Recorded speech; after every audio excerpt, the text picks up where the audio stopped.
All right, good evening, ladies and gentlemen. We're going to get started in about a minute or two. I see a lot of people have already joined us on the Google Doc, which is awesome to see. Let's give a shout out. Let's see who's here before we go on to other things. So far we're looking sign-in lives. We got John Cobley is here, Matt Wu, Sam Zong, Juliana Shatinsky. The very warm welcome, a good evening from Tim Gallo. Hello, Tim. Hi, Sadie. We have hello, Emily Hughes, Victoria, Emily Tao, and Gwyneth is also joining us as well. All right, I see some people already typing questions. I can't stay for the webinar, but you're going to put a question in. That's fine, but just keep in mind any specifics that you need. You might have to just follow up with me tomorrow in class or at some point. I'll do my best to give a general overview of the question, but see tomorrow for any specifics. If you could just give me a yup or a yes, if you can hear me, just next to your name where you said hi, just give me like a yes if the volume is clear. One time we had an issue with the microphone, so just let me know yes if you can hear me. Next to your name where you said hi, that would be great. We'll get started in about another 30 seconds. I just got to know that you can hear me. Okay. If I can get a yes next to your name, if you can hear me. Maybe you got your headphones in. Maybe you're just listening live, presenting to wherever it is you want to listen. Your whole family wants to listen. That's perfectly fine. You know, they want to join us for the Algebra 2 webinar. Everybody's welcome here. This is a public session. We're going to be delving into some trig functions. Okay, thank you, Juliana and Tim, for those yeses. All right, we're going to get started here. And as usual, I have about a 10-minute presentation prepared, and then I'm going to jump into your questions. Before we go to the presentation, take a look at my screen right now. This is a picture of the Google Classroom, which definitely it's a lot more user-friendly than the Google site I used to have with a lot of clicks. I know you might get a lot of notifications, so feel free to turn those off. If you don't know how to turn notifications off, see me and we can work on that because Google Classroom is very convenient. And I want it to be a good experience for you. But this is period 3 Google Classroom. Now, when you go to this, I post the announcements, posts, etc. If you click on this About tab up top and then scroll down, I just learned that I can post a bunch of materials here. So what I'm going to do is, after this webinar, and I think I might have already done it in the period 5 classroom, but under this add materials section, I'm actually going to add all of the blank TPS problems, the blank investigation problems, etc., the blank review problems from class, and that way you can access it here. Okay, so just keep that in mind. In the About section is where you can go to upload, or not upload, but download any of those materials for your use. Okay, I'm not going to be printing out a ton of paper copies anymore. Because I think that's just a waste when I can upload it easily here. If you need a paper copy or something, let me know. Okay, so that's Google Classroom, and we're going to jump into our feature presentation. Just give you a hello. Here I am. It's my basement. And there we go. So you should see now, these are the Google slides. Chapter 14, test number 1. And Cocott meets Park. That's what you should be seeing on the screen. If at any time you have issues or something, just type next to your name in the Google Doc, and that would be great. I see some people are having a few issues. I apologize if your video is going on and off. It should be recording here well. Oh, wait, actually, no, we might have an issue. Let's see if we have an issue.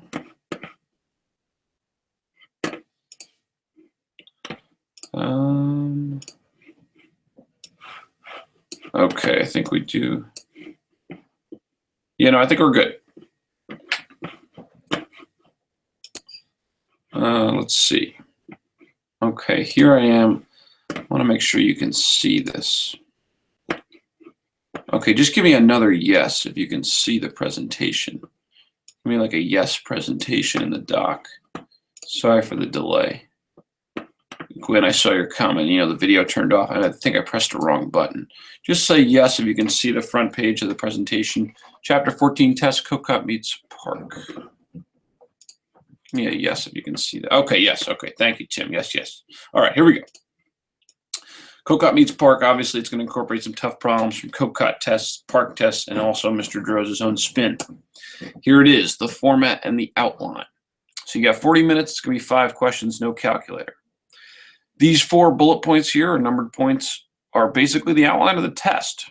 So it's not going to be a surprise what you're going to see. You're going to have one question where you have to evaluate some trig functions and do limits. You have one question where you have to graph trig functions, different kinds, of course, with different shifts and amplitude and that sort of thing.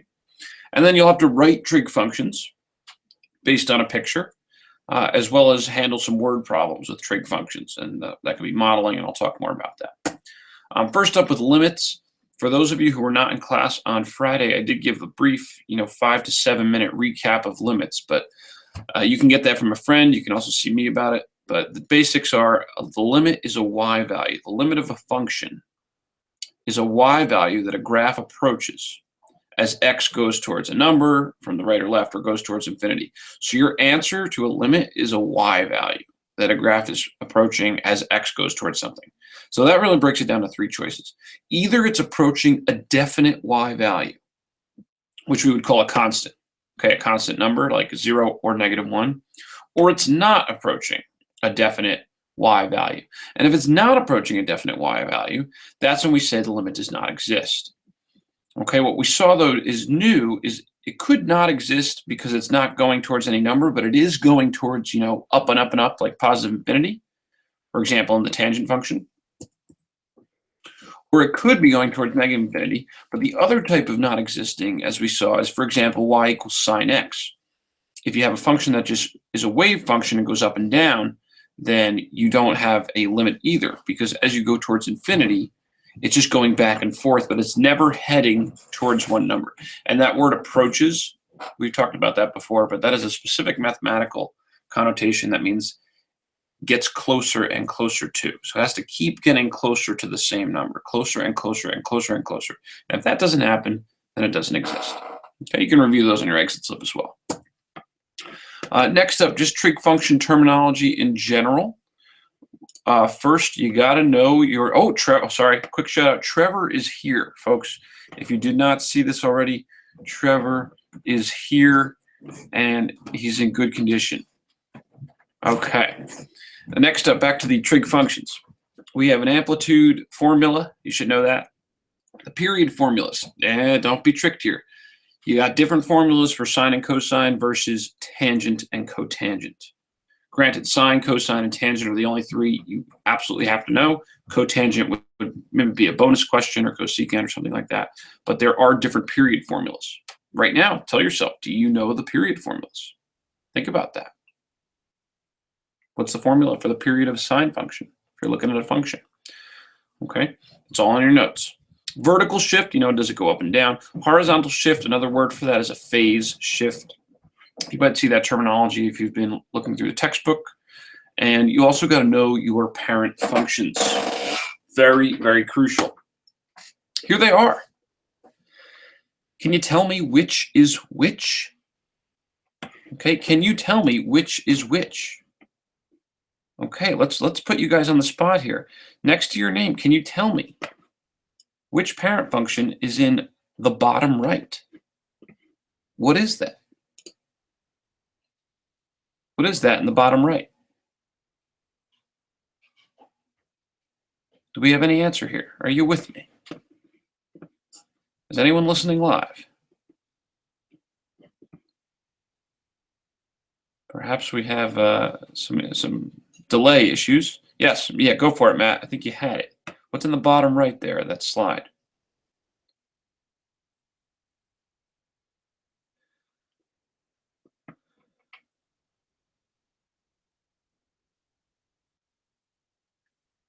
Yeah, Matt Wu got it. Negative cosine is what we're looking for in the bottom right.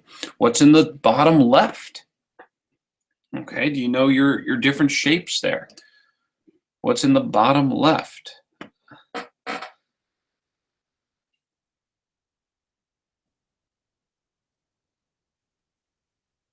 Why can't I join the actual? Yeah, that's no, it's actually not tangent. Yeah, Gwen's got it there. It's negative tangent. Negative 10. Yeah, Tim said the same thing up there. So that is the idea for those. You got to know those. Okay, refresh them, practice them, make flashcards if you need to. You got to know those shapes. Moving on to word problems. My advice is retry the class problems, the wheel, the Ferris wheel, the homework. Try some other problems from the textbook. Hint, hint. Okay, and then choose a proper model. That's going to be the first step in a lot of these word problems. If you're given a picture, if you're given a wheel, etc., are you starting at the min? Are you starting at the max? Depending where you want to start, you're going to choose the appropriate parent function. Okay, whether you want sine, negative sine, cosine, negative cosine. Just keep that in mind. And then, yes, you want to find all the specs, especially the period. That's usually tricky. And that's going to be how long it takes, if we're dealing with time, how long it takes to complete one cycle of whatever the phenomenon is, whether it's wheel motion, temperature, we had a pendulum, displacement, etc., etc. More word problem tips. A lot of bonuses being dished out in this webinar. So I'm actually telling you the word problems that will be on the test. There will be one involving circular motion, like either the jump rope, the Ferris wheel, or the wheel. And then there will be one from the book. I'm not saying it's one that I've already assigned. It could be one that I have not assigned, but it is something from the textbook. And those will be the word problems. All right, thank you very much for watching. And those of you who are not watching live, watching this on replay, thank you. And now let's see if we can turn to some of your questions and if I can help you out with some answers. So let's turn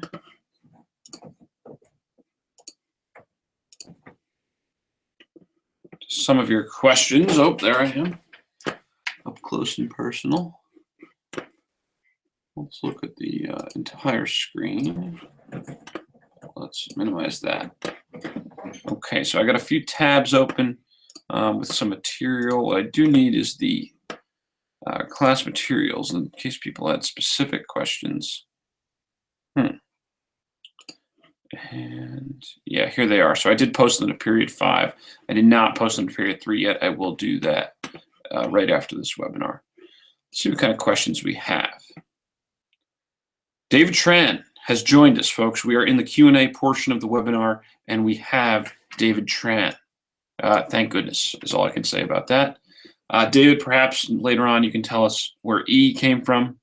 The famous story has captured viewers for days since that famous day in the trial. All right, number 1 is a question from someone who can't attend the webinar, but is watching the replay. I'm confused on how to graph tangent functions. You can show an example with and without shifts. Okay, let's see if I can do something brief here for you. Tangent, let's just say y equals something like 2 tangent of x. That's pretty basic. It's just a parent function, but we have a amplitude of 2. Notice I said amplitude. That's technically wrong because tangent doesn't have amplitude. What we really have is a key point at y equals 2. What I'm doing here is using the Nate-Stallone rule to construct the asymptotes of my parent function. The asymptotes of the parent function of tangent are whenever we have a denominator of 2. So that'll be a pi over 2, negative pi over 2, etc., etc. Nate-Stallone rule. We have key points at 2 and negative 2. It's a little larger for you. And then we just simply know the shape of the parent function. It goes down towards negative infinity. At pi over 4, halfway between, it will be at this key point. At negative pi over 4, halfway between, it'll be at that key point. And then you just connect them with a smooth curve. I apologize, I'm not as good as Khan at those techniques, but that would be the idea. Now they also ask, what if there's a shift? So let me just give a brief idea of how this would change. What if this was 2 tangent of, let's say, x minus pi over 2? So we'd essentially have the same graph here. I'll change colors. But we're going to work in red. because we're shifting pi over 2 to the right.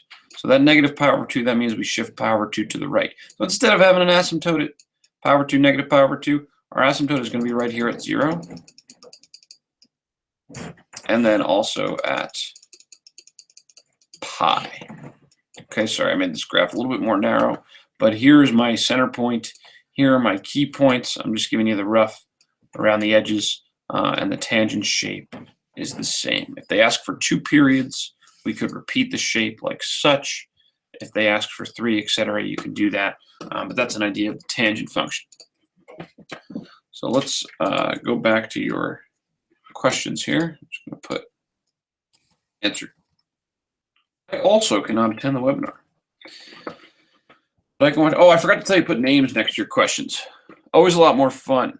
If you can put your name next to the question so I know who asked it, that would be great. I know a lot of you have established colors. That's fine too, but name next to it's always a little bit more fun so I can reference.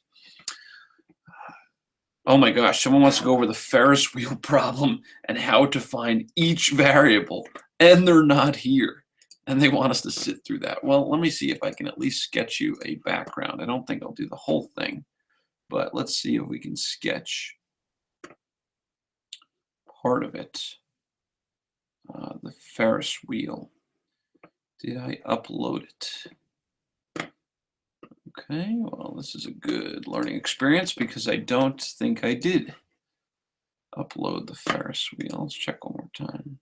Nope, it's not there. Ferris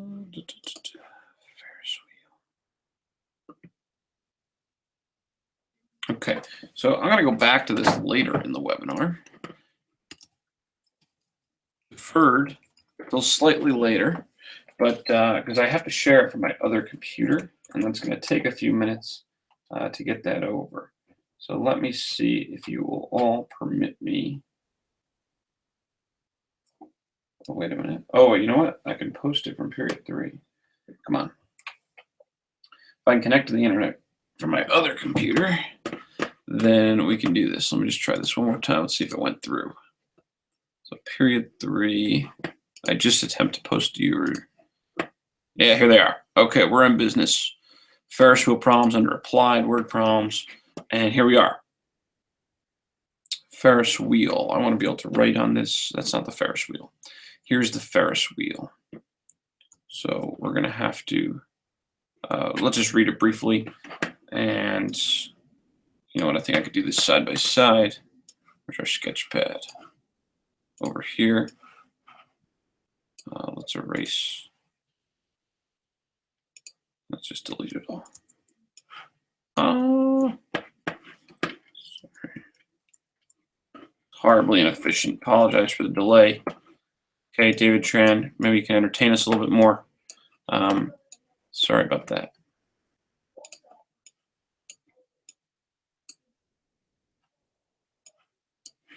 Okay, good enough.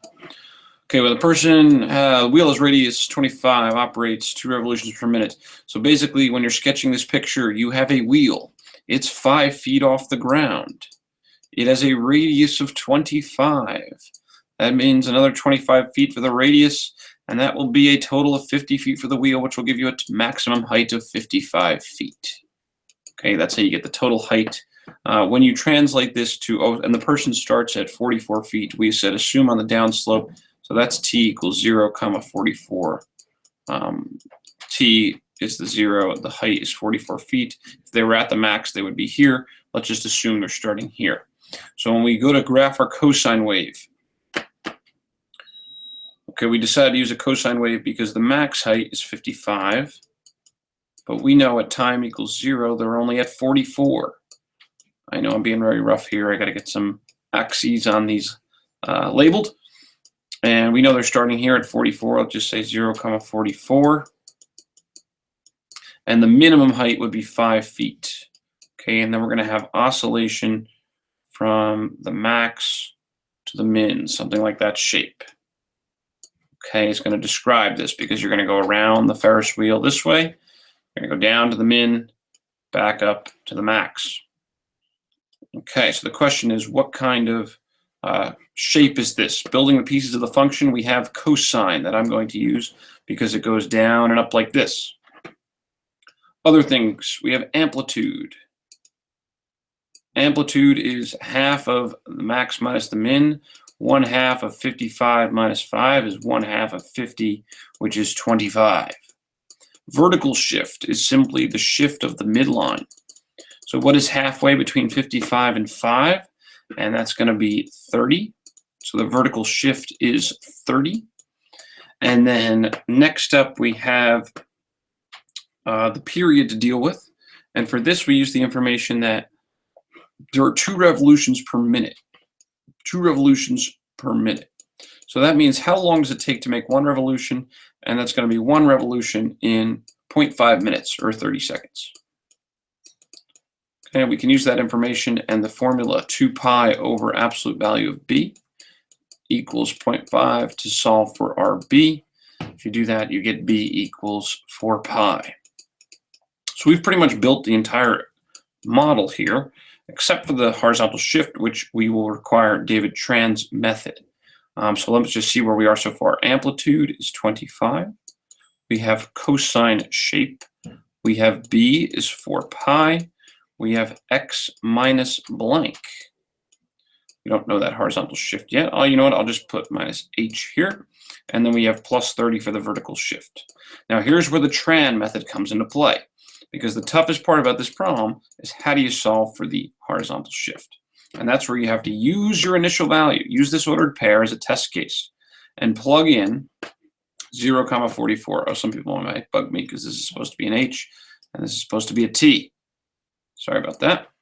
But plug in your 0, 44. You put a 0 for the time, 44 for the height, and we're left with an equation with 1 unknown. You can solve this carefully and algebraically to arrive at the h, which comes out to about 0.0777. Okay, that's a brief walkthrough of the Ferris wheel construction. Back to your questions. So this is no longer deferred. This has been answered. Gwyn, can you please, Gwyn says, oh, hold on. Kang is with us. And, we have a story from David Tran, so let's pause for that. Okay, you can read that on your own. It's right there. Love that story. Kang is here, but he's about 1.5 minutes behind on the video thing. Kang, thank you for the update. On to Gwyn's question.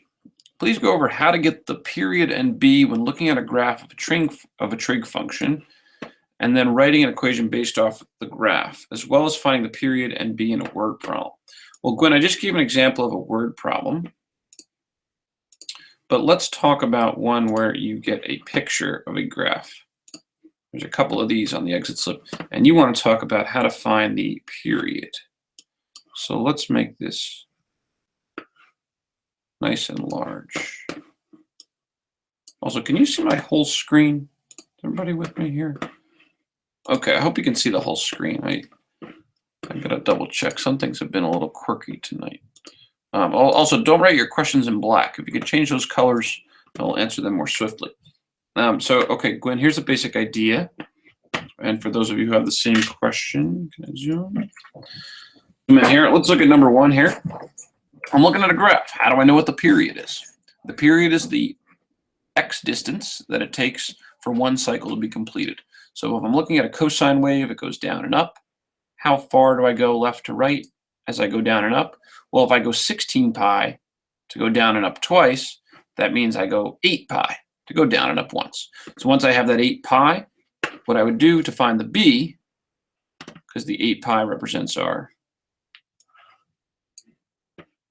the 8 pi represents the period, but you still have to find b. Oops. Oh gosh. Don't know what I did there. Back to the tools. One moment, please.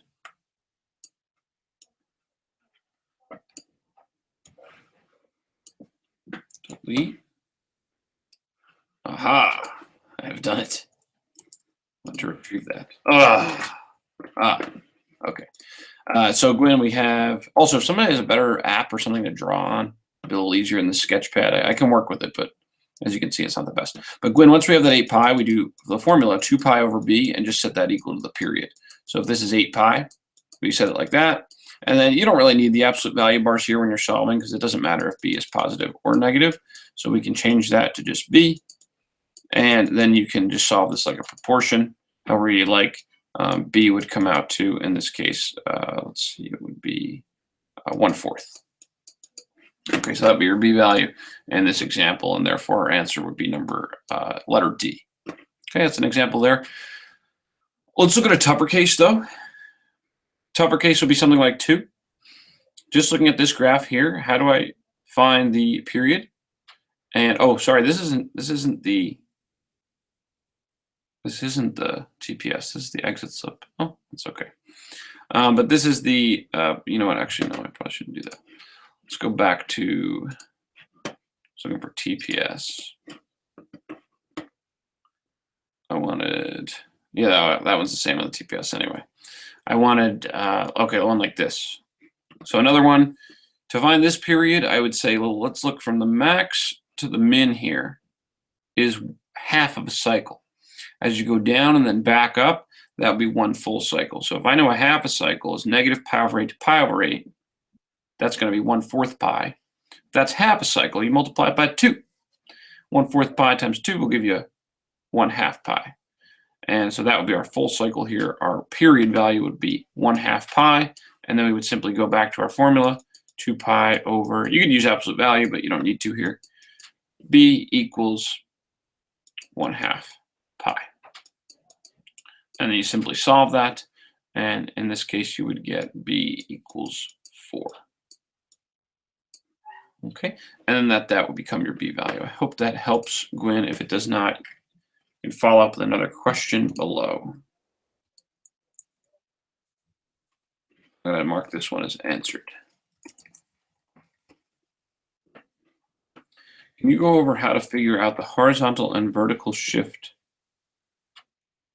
of function and how to tell in word problems? Okay, horizontal and vertical shift. Let's just talk about it here. How to tell if you're looking at a picture, basically if it's not centered about the origin like it would be in the parent function, you know there's a shift going on. So in this one, I can see there's both a horizontal and vertical shift because the graph is shifted down.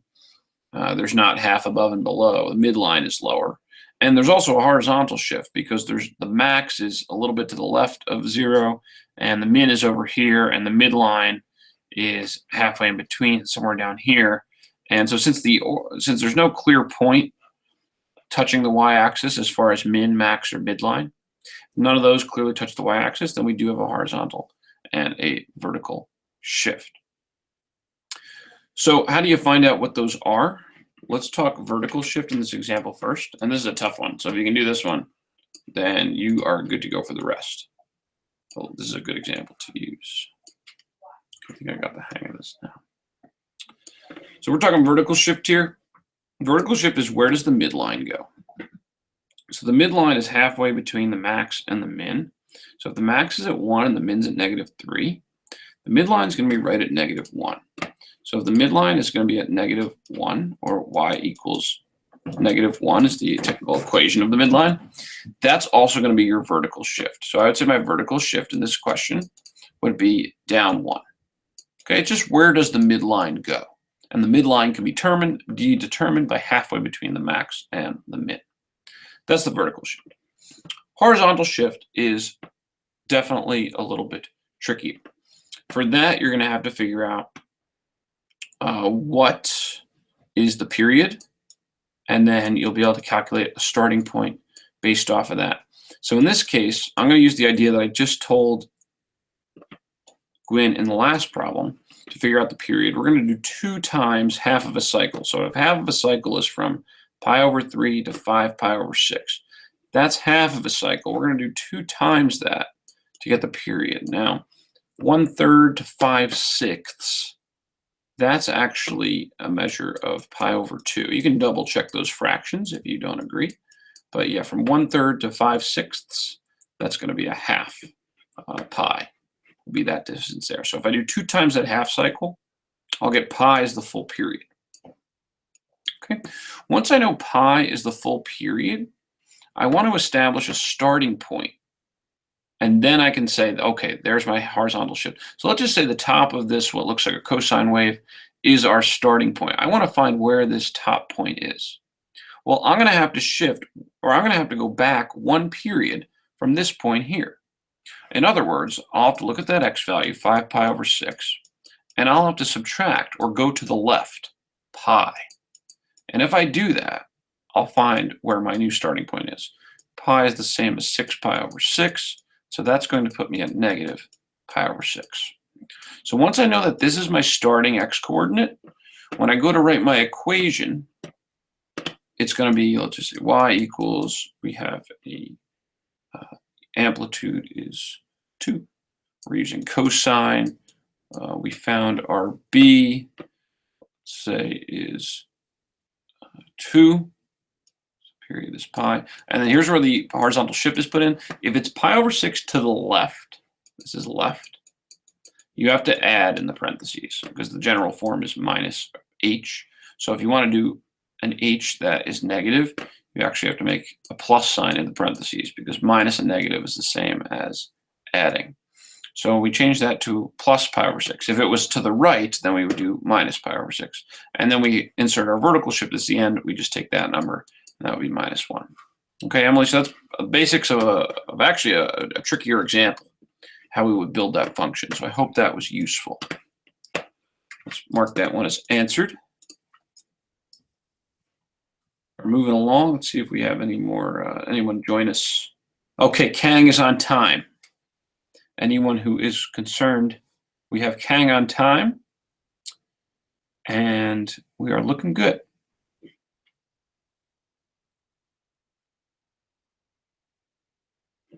Okay, Emily Tao, same person as above. Yes, okay, so let me skip a question and I'll go back to it. Where can we practice the flashcard problems? Tim. Well, first thing I'm going to ask you, Tim, is can you look back in your email? Do a little search for, Mr. DeRosa. I know I send you guys a lot of emails, but if you could find Chapter 13 test prior to that, I did send out an email of a site where you could practice flashcards. So I'm going to say see email and look for website where you can practice flashcards. If you have no luck and nobody can help you, well, then ask me again in class tomorrow and we can do that. But you don't need a website. I mean, you have that paper with that big grid with all the values on it. You can practice just by texting each other numbers. Be like, okay, CSC negative pi. That might be a text that, maybe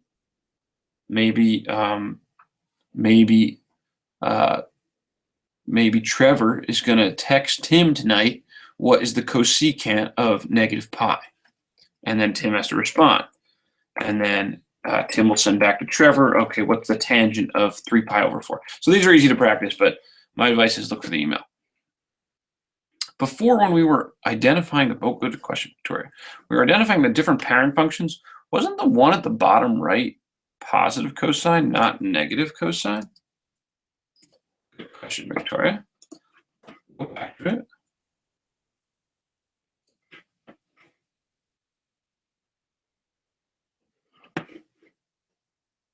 The bottom right. No, this is negative cosine. Negative cosine starts at the min and goes to the max and then back down to the min. Positive cosine, starts at the max, goes down to the min and back up. All right, so this in the bottom right is negative cosine. This was negative tangent in the bottom left.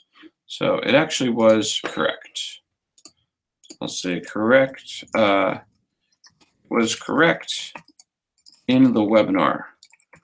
All right. And Trevor has indeed texted Tim that question. All right, if you have another question, please feel free to post. I'm going to go back to Emily Tao's second question. Thank you for sticking with us. We have explain what revolutions are. I'm confused on what they mean in a word problem and stuff, same as above. Okay, yes, Emily. So I just kind of started talking about revolutions. it's synonymous with cycle. Okay, so revolution, one revolution equals one cycle. Typically, it will only be used for circular motion. Okay, so a revolution is a cycle when we're talking about circular motion. If you're talking about how temperatures go up and down over the year, you're not going to say there was one revolution. You just say there was a cycle. But if you're talking about circular motion, then one cycle is the same as one revolution. If you're on a wheel, it means the wheel goes all the way around. That would be one revolution. Okay. Oh yeah, so Victoria, yeah, I mean, I just posted a picture. I didn't put where the y-axis was. That's usually how I draw them on the board. That's why I was saying that, but I understand your confusion now. Okay, Emily, that was answered. This was answered. And I think we are pretty much all caught up on questions. If anyone else has any questions, please feel free to ask. I'll stay on for another few minutes to see if you have any.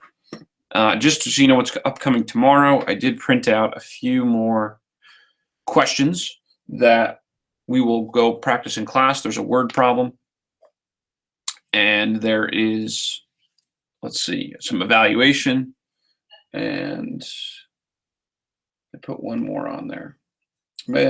Some graphs. So basically, there's some different problems that we can practice in class. I'm also going to give you study time. If you just want to do some individual study on some old TPS and word problems, you can do that. But make sure you know all the facts and that you're actually practicing. Don't just stare at the self problems. You have to get out blank scrap paper. You have to try to do the problem from scratch, practice from scratch, and then go from there. Yeah, Trevor, good question. No, but tomorrow in class, yes. The reason is, actually, you know what? I can't even go over it in class. No, unless if you want to see me, but yes, if you want to see me privately. Reason is because a lot of people have not taken it yet. Okay, so I would be glad to help you, but a lot of people haven't taken it, so that one we'd have to do before or after school. And those people who didn't take it, you do need to make that up, so I'll give that to you tomorrow.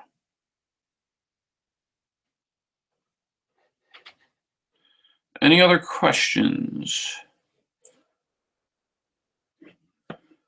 Right. This was definitely a pretty efficient webinar. We had David Tran telling his story about E. And we had some good questions. Hopefully this information was useful for you.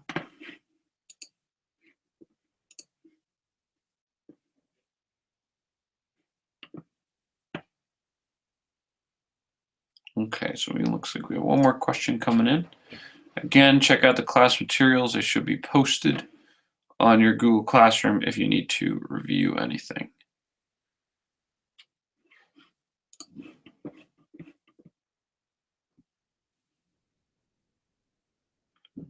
Did you ever explain your other method?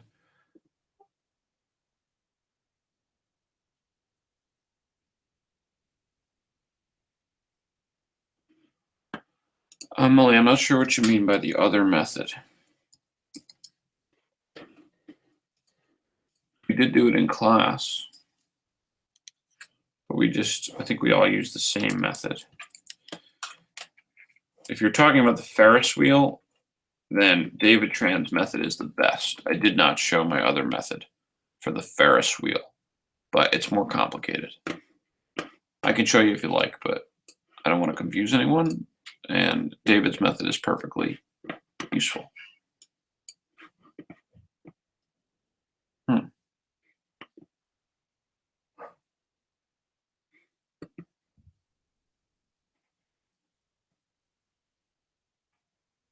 Yeah, Emily, I see what you're saying. You're talking about the Ferris wheel. Okay. With the Ferris wheel problem, the question is, well, how do you find the horizontal shift? Some of this is very rough. And you got to figure out what is that point. And you're given 0, 44 as the initial, and you need to find that point. So David Tran came up with the plug-in method, plug this in, solve for h. The way I did it was to actually look at the circle on the Ferris wheel. Just in brief, it was 25, and this is 44. 0, 44. And how do you figure out what the shift was? So how far you're going this way in terms of time. Okay, so this is definitely a tricky animal. But what I did is I figured out this is the max here. Let's see, so this would be the max. And I figured out, let's see, I drew a right triangle and figured out this angle. Okay, so that was kind of my idea. We have the hypotenuse, and we can figure out that angle using, we can find this because this is 44.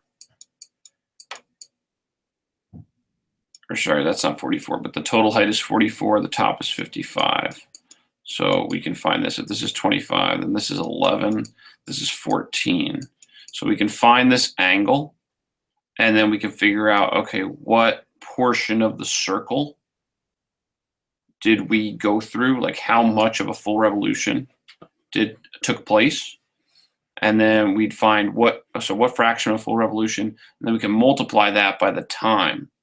So it would be the fraction of the full revolution times the time a full revolution takes, and that will give you this horizontal distance here that you could shift back. Okay, so yes, a little bit more of a complicated method. It would work, but I like David's method a lot better of substituting and solving.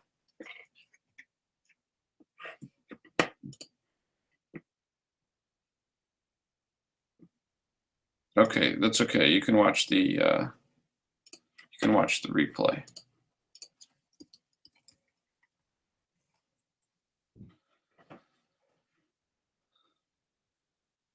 Double Dutch. Sure, Tim. Or Trevor asked for the double Dutch problem, not Tim. Let's see if we can find it.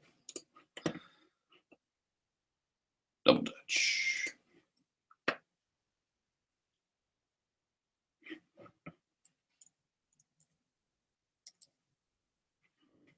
Okay. So we're only concerned with the point in the middle of the rope. We get a maximum value here, 75. Lowest point is 3. So if we're thinking about our function, at t equals 0, it's at its lowest point. So we're starting at the min, which is 3, heading up to the max, which is 75. From that, we can determine the midline and the amplitude. Midline will be at 39. Amplitude is 36, or half of the max minus the min. So we have a good amount of info already. What shape do we want? Well, we're starting at the min, and then it goes up and down. So that will be the cosine shape. So we have that, cosine t. We do need the period. So we have a vertical shift was up 39. These are my specs I'm listing. And then to get the period, we got to look at the revolutions. What we got here? 2 revolutions per second. This is quite the quick jump rope here. So 2 revolutions in 1 second. That means how long does 1 revolution take? That'll be 0.5 seconds. So 1 period is going to be 0.5 seconds with respect to time. This is 0.5. And therefore we can solve for our b value. 2 pi over b. Don't worry about the absolute value here. Equals 0.5. And then b will equal 2 over 0.5. B will equal 4 pi. We solve that. And no horizontal shift. So we get our equation 36. Cosine b value is 4 pi No horizontal shift, so there we go. Variable is t. Oh, sorry, I think they wanted h. H plus 39 vertical shift. There's our model. You use it to find some other stuff. That was a little quick sketch. Hope that helped. Yes, I know the absolute value. I spoke to that, sir.